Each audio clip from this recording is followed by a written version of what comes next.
President William Ruto has promised full accountability against what he terms as economic terrorists out to destabilize the country's business environment.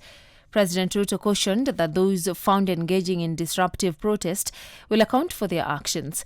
The head of state issued the warning even as the Azimio coalition gears to hold a protest twice a week, Monday and Thursday starting next week. President Ruto stressed that his administration will provide a conducive environment for members of the business community. There is no reason whatsoever for anyone to stand in the way of free enterprise, disrupt business, or sabotage economic activity, or work as economic terrorists for personal selfish interest. Such impunity must be dealt with firmly. Meanwhile, the leadership of the Azimio la Umoja One Kenya Coalition Party has formally notified the National Police Service of its intention to hold a demonstration on Monday and Thursday next week. Jubilee Party Secretary General Jeremiah Kioni said they have complied with the law which requires any entity planning to hold demonstrations to notify the police within 72 hours. Nairobi Police Chief Adamson Bungei last week outlawed Monday's Azimio la Umoja protest because no 3-day notice period was issued. He stated that the planned protest is breaching the law under the Public Order Act 2021.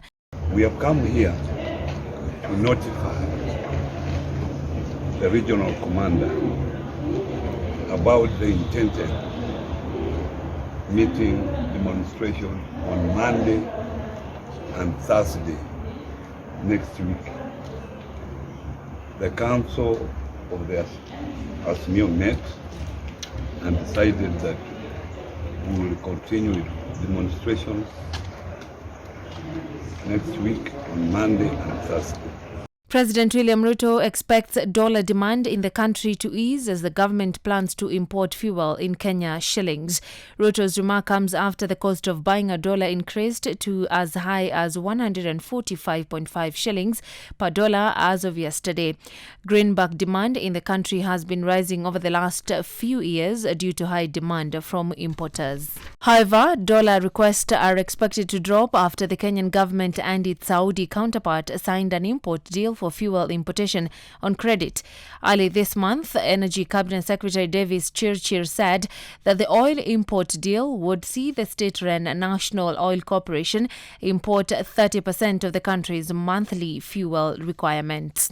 We just concluded last week an arrangement, a market-driven arrangement in our fuel sector that will see Kenya access all our fuel needs on a deferred 6-month credit.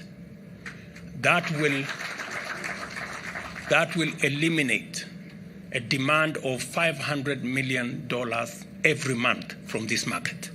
And now to international news, and Uganda's President Yoweri Museveni faced calls from the United Nations and rights groups to reject an appalling anti-gay bill passed by Parliament. Ugandan lawmakers had late yesterday approved the bill outlining harsh penalties for anyone who engages in same-sex activity after a chaotic near 7-hour session. Homosexuality was already illegal in the conservative East African nation, and it was not immediately clear what new penalties had been agreed. UN High Commissioner for Human Rights Volker Turk on Wednesday urged Museveni not to promulgate the bill into law.